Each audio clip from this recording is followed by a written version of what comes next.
Hello gamers and gamers, what is going on? My name is Tnek127 and welcome back to another video. And guys, in today's video I want to give you all some more information and updates about the upcoming looter shooter, the first Descendant. But before we get into today's video, I do want to remind you guys, if you are looking forward to the first Descendant and you're new here to the channel, make sure you are smacking that subscribe button, ringing that bell, and for everybody else, like today's video. Comment below, let me know what you're hyped for with the first Descendant, and let's go ahead and get right on into today's article. So it looks like the Escapist magazine held an interview with Lee Byung-jun, who is the head producer for the first Descendant over at Magnum Games, which is a part of Nexon Studios. Now, big fat disclaimer, I'm sketchy, when it comes to Nexon, and a lot of people will say that's for like monetization reasons and other things, but my fear with Nexon is they love shutting things down. The first Descendant is a looter shooter live service free-to-play game. Live service games aren't always the most smiled upon thing here in the industry, especially right now. Every time people hear live service, they're like, ah.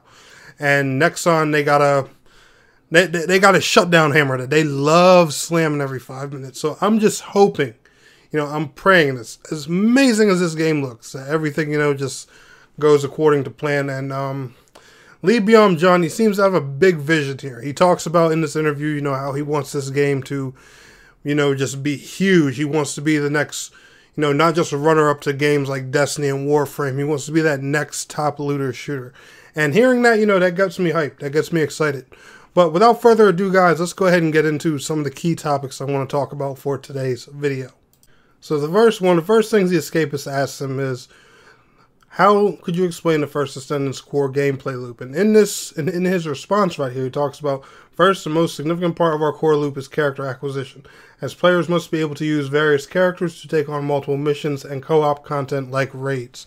So he says co-op content like raids. We have raids confirmed. However, here in this article, he doesn't go to say how many players the raids are. Therefore, players must collect and produce the necessary resources to acquire different characters while playing. You also have to earn weapons and diverse gear to make easier progress or to take on more challenging missions. Players will need miscellaneous gear to create various strategies. So also when he says, therefore players must collect and produce the necessary resources to acquire different characters while playing, it looks like the different characters you earn in this game, they're going to work like, I guess, like Warframes. You're going to have to grind to unlock them and stuff like that. Which I don't mind as long as, the grind's decent, not overbearing, and there's no pay-to-win elements to it.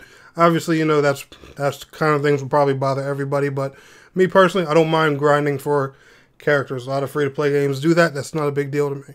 But I will say one thing, I definitely am curious about how big these raids are. I wonder if they're, because I can see from the trailer and stuff like that, that the basic gameplay loop is 4 players.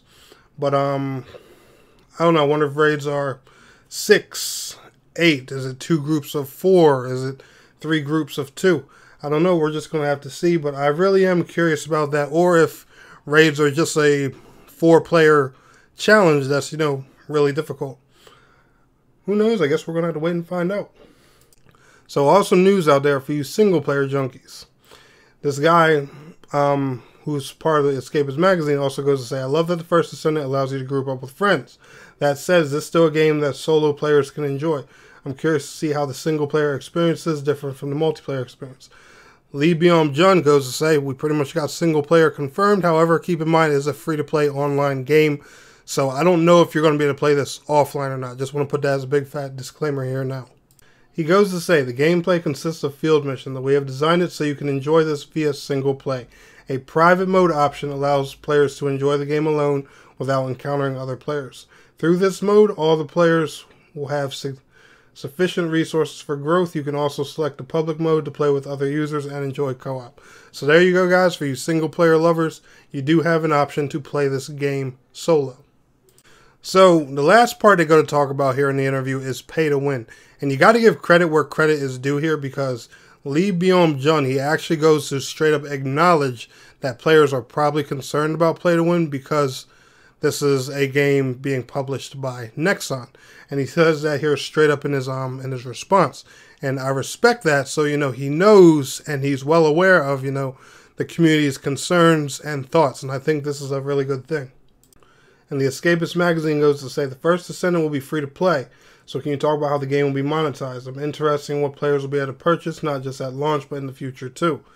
Lee goes to say, I believe that many players are curious and concerned about this. Since we have been running on the same track direction since the beginning of development, we are surprised to see that after our game reveals, many players were concerned about the excessive pay-to-win aspects of Nexon games. Ultimately, we aspired not to pursue excessive pay-to-win aspects. The monetization model will not deviate significantly from games of the same genre.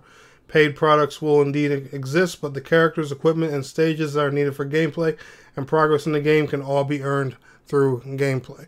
And you know, that's awesome to hear. Now, I'm not going to be surprised, you know, if there's any type of boosters or anything that they add, because that's just something typical that a lot of these games tend to do now. I'm going to hope that, you know, there's as little pay to win or pay to progress a bit faster, whatever you want to call it. Because, you know, I know a lot of people like putting different titles on that stuff. I'm going to pray there's a little as possible of that, but you guys know how things work with these game devs. But anyway, guys, that's going to go ahead and wrap it up for today's video. So what are your thoughts on some of these new things we have learned about the first Descendant? I'll leave a link to this article down in the description below. If you enjoyed today's video, smash that like button. I will see y'all in the next one. Peace out.